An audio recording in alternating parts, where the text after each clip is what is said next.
Genèse chapitre 4. Caïn tue Abel.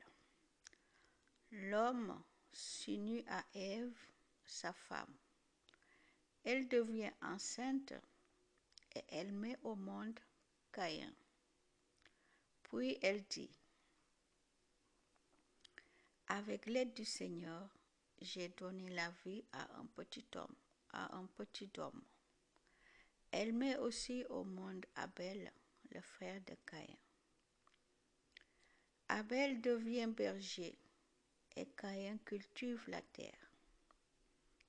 À la fin de l'année, Caïn apporte quelques récoltes du champ. Il les offre au Seigneur. De son côté, Abel apporte les premiers agneaux de son troupeau. Et il offre au Seigneur les meilleurs morceaux. Le Seigneur reçoit avec plaisir Abel et son offrande. Mais il ne reçoit pas Caïn ni son offrande. C'est pourquoi Caïn est très en colère. Son visage devient sombre de tristesse. Le Seigneur dit à Caïn: tu es en colère et ton visage est triste. Pourquoi? Si tu agis bien, tu peux te remettre debout. Si tu n'agis pas bien, le péché est comme un animal couché à ta porte. Il t'attend en cachette, prêt à t'attraper. Mais toi, sois plus fort que lui. Caïn dit à son frère Abel: sortons dehors dans les champs. Sortons dehors dans les champs. Caïn se jette sur son frère Abel et il le tue. Alors le Seigneur dit à Caïn: où est ton frère Abel? Caïn répond: je ne sais pas. Est-ce que je suis le gardien de mon frère? Le Seigneur continue: qu'est-ce que tu as fait là? J'entends la voix du sang de ton frère. Dans le sol, elle crie vers moi pour demander vengeance. Le sol s'est ouvert pour recevoir le sang de ton frère que tu as tué. Eh bien, maintenant ce sol te maudit. Quand tu le cultiveras, il ne te donnera plus ses richesses. Tu iras toujours d'un endroit à l'autre et tu ne pourras jamais t'arrêter sur la terre. Caïn dit au Seigneur: ma punition est trop lourde à porter. Aujourd'hui, tu me chasses de la bonne terre. Je vais être obligé de me cacher loin de toi.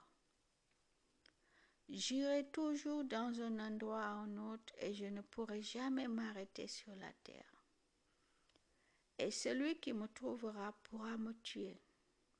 Le Seigneur répond à Caïn: mais non, si quelqu'un te tue, il faudra tuer 7 personnes pour que tu sois vengé. Et le Seigneur met une marque sur Caïn. Alors celui qui le rencontrera ne pourra pas le tuer.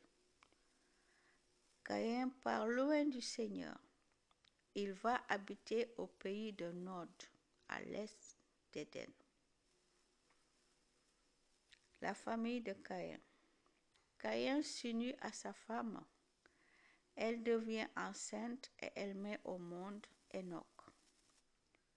Caïn se met à construire une ville. Il donne à cette ville le nom de son fils Enoch.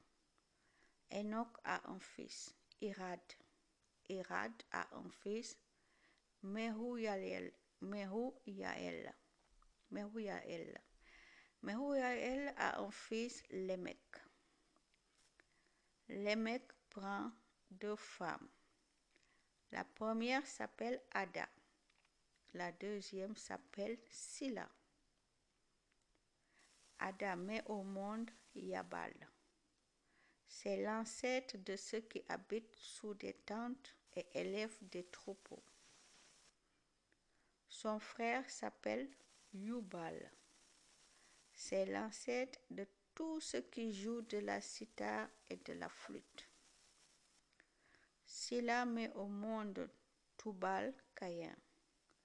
C'est le forgeron qui fabrique tous les outils en bronze et en fer. La sœur de Tubal-Caïn, c'est Naama. Le mec dit à ses femmes, Ada et Sila, écoutez-moi, mes chères femmes. Mes chères femmes, faites attention à ce que je vais dire. Si on me frappe, je tue un homme. Si on me blesse, je tue un enfant. Pour venger Caïn, il faut tuer 7 personnes. Pour me venger, il faudra en tuer 77. Adam s'unit encore à sa femme Ève. Ève met au monde un fils. Elle l'appelle Seth. Et elle dit, Caïn a tué Abel, mais Dieu m'a donné un autre fils à sa place. Seth à son tour a un fils. Il l'appelle Enos. À ce moment-là, les gens commencent à prier Dieu en l'appelant Seigneur. Ça veut dire que les gens commencent à prier Dieu en l'appelant Seigneur. Soyez bénis.